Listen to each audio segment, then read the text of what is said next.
Welcome back to another exciting YouTube video, and what we're going to be talking about today is completely geeking out and wearing your guitar high.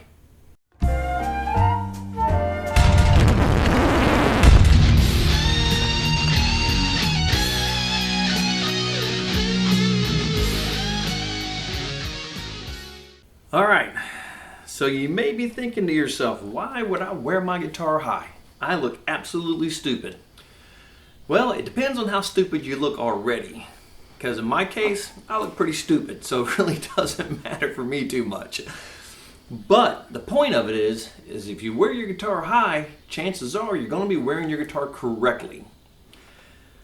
There's certain things we do as a guitar player. Obviously, we want to be better guitar players. What do? We practice. We practice. We practice scales, we practice runs, we practice left-hand technique, we practice right-hand technique. But the one thing you can do that will improve your guitar the fastest is actually wear your guitar correctly. Well, what do you mean, wear your guitar correctly? That's easy. That literally means putting your guitar in the correct spot. That is the most efficient way for you to play guitar. Now you have those guitar players like Zakk Wylde, who likes to wear his down around his thighs. And you have other guitar players like Slash, who likes to wear his down around his ankles. Paul Gilbert, he wears his fairly low. Of course, the guy's fingers are this freaking long. So he could literally live in Atlanta and play guitar in Florida just because his fingers are so damn long. Most of us are normal.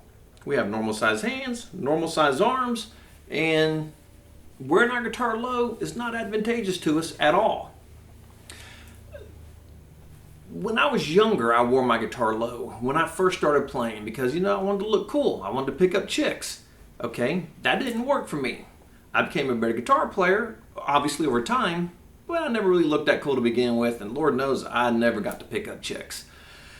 So I decided, since I can't be cool, and I'm definitely not getting a lot of women doing this, I might as well do the one thing I can control, and that is become a better guitar player. And over the years, the better guitar player I've become, the higher my guitar kept getting. Now I took a classical guitar class, and obviously you have a footstool that you put your foot up on, and your guitar sits up on your thigh, which is up. And your guitar is probably sitting like this. Well, I always noticed that when I was playing my classical guitar, that it was just always so much easier for me to hit certain chords and to fret certain things. But I never made the correlation between classical and playing rock and roll. Because when I was playing classical, I was in classical mode. When I was playing rock and roll, I was in rock and roll mode. And it was after I became older and became a better guitar player and I started doing more obscure, odd stuff.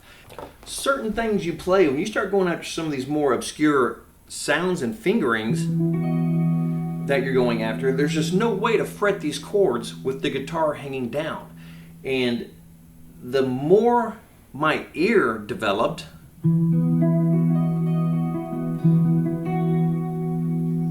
let's roll that tone knob off. What do you say? There we go. The more my ear developed and I started hearing all these different, 11 chords and adding, these flatted sevenths and stuff and just getting different voicings of them, working through the inversions, the harder it was for me to get these chords. So my guitar kept coming up and up and up, and I had to keep raising it to a point that it was becoming comfortable for me while still being efficient and fluid while playing. And it was when I was messing with Diary of a Madman.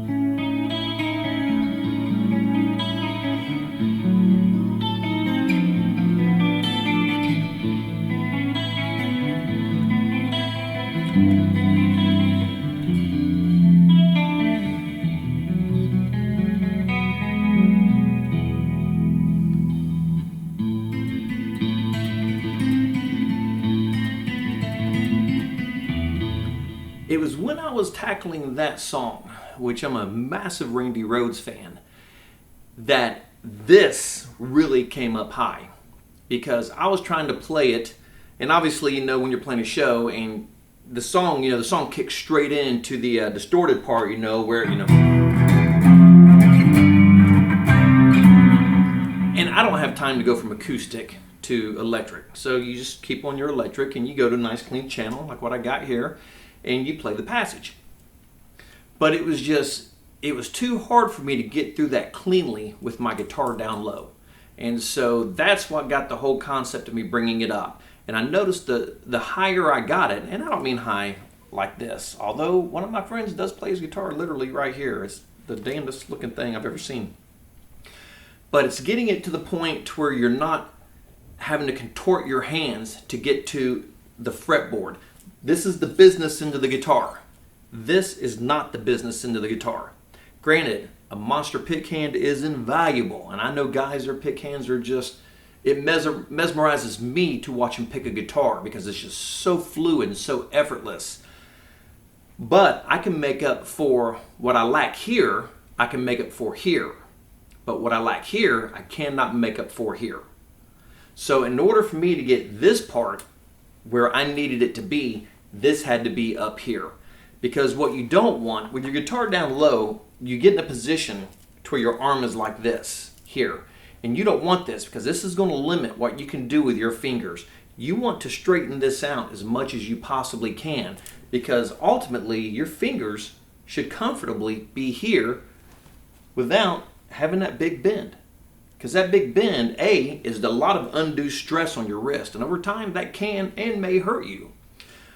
B, it's going to limit your options on what you can play simply because unless your fingers are Gilbert size, you're just not going to be able to fret them out.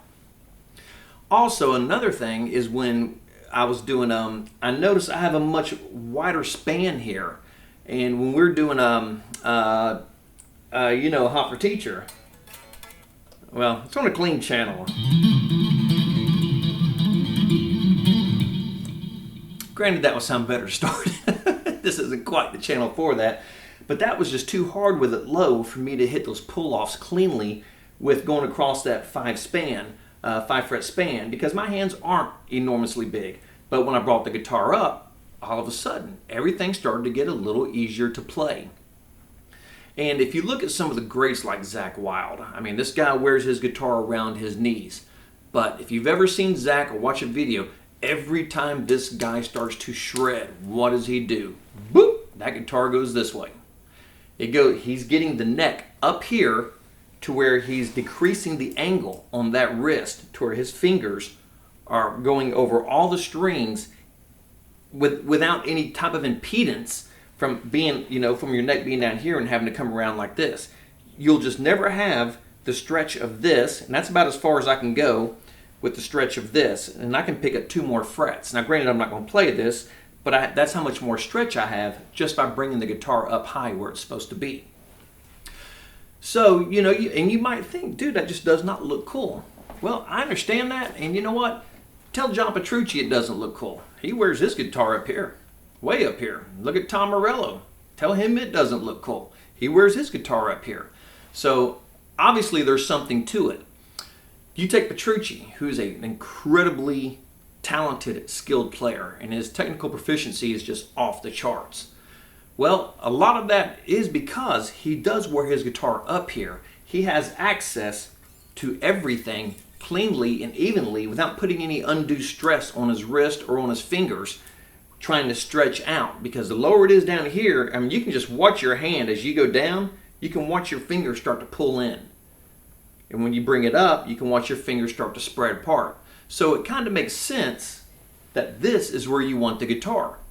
Now you may not have to wear it as high as I wear mine. This is a preference thing for me. I just like mine here because I don't want to fight with it when I'm on stage. I want everything right here, close to my face, where I can look down and see everything that's going on that I need to be going on. Because like I said, this is my business end right here. Because my left hand is better than my right. Even though I'm right-handed, my left hand is better than my right hand. So I need to make sure that this can compensate. When I'm doing really fast passages, if it's a complicated picking passage, a lot of it I will just play legato because it's just easier. And for me, I have to sit there and fight that pick. I'll just legato it out, and it actually, to me, it sounds better because legato is very smooth, and I like that. Very smooth note transitions without having all that constant attack on it. And I know some people who don't legato anything. They pick everything, and God bless them. They're beasts. I mean, those guys are beasts. And I know some guys that are just, dude, their right hand is just absolutely amazing. But even those guys, one in particular, a dude that I know, monster guitar player, wears his guitar low. But when it comes time for him to shred, that foot will go up on something and that guitar will go up on that thigh. And he will get the guitar back up here where it's supposed to be for playing and for hitting all the notes cleanly. So next time you're practicing, especially if you're working on something, you're just having a hard time fretting it out. If you're playing something complicated, you're doing something jazzy with some, obscure chords, bring the guitar up. I guarantee you, not only will you find it more comfortable, now you may have to adjust for a minute, because I had to adjust for a minute. I mean, Lord, when I went from this size pick to a jazz pick, that was literally a week of an adjustment for me. And I mean, so anytime you make a change in your playing style, there is going to be an adjustment period. But I promise you, once you get it up here, even though it may be more comfortable lower and you may look cooler with it lower, I promise you your playing is going to get better with it higher. So geek out on it. Take the strap, crank that dude up as high as you need it to go. Get the guitar up high, get a good correct hand position, and go crazy. And I promise you'll be a better guitar player for it. So on that note, this was a short video. I just thought I would throw something out there simply because I got a couple of buddies of mine. I was watching them play guitar, and like I said, one of them wears his guitar really high. I mean, it's up here. I don't see how the guy does it, to be honest with you, because I don't know. I guess maybe I could play here. It'd just be really hard on my right hand to kind of palm mute everything. So that would be kind of weird for me. But I got another friend who plays his guitar really low. He came to one of my shows, and this guy hadn't seen me play in a few years, and he came to one of my shows, and he said, after our first set, and he said, dude, he said, man, you wear your guitar so high now, what happened? And I said, well, it made me a better player. And so I saw that same guy probably a month later, and he actually said to me, he said, you know what, I raised my guitar up, and he said, dude, there's just things that I couldn't play before that I can play now. And I was like, dude, I'm telling you, because this is correct. This is where it's supposed to be. It's not supposed to be down here. Your guitar is supposed to be here to where you relieve the pressure off of the arm. And that's what it's about. Being fluid, being comfortable, and not having a lot of stress when you play. Because stress is a speed killer. And trust me, I'm guilty as everybody when it comes to that. So on that note, I'm going to wrap this up. This is probably one of the shortest videos I've ever done and probably will ever do. But when I'm doing reviews and stuff, it takes a little bit to get through it. So, but on that note, if you have any comments, put it down in the comments section. I will gladly answer any questions if you drop those down in the comments section. Wear the guitar high, geek out on it, be proud to wear it high. Practice hard, play hard, and rock hard.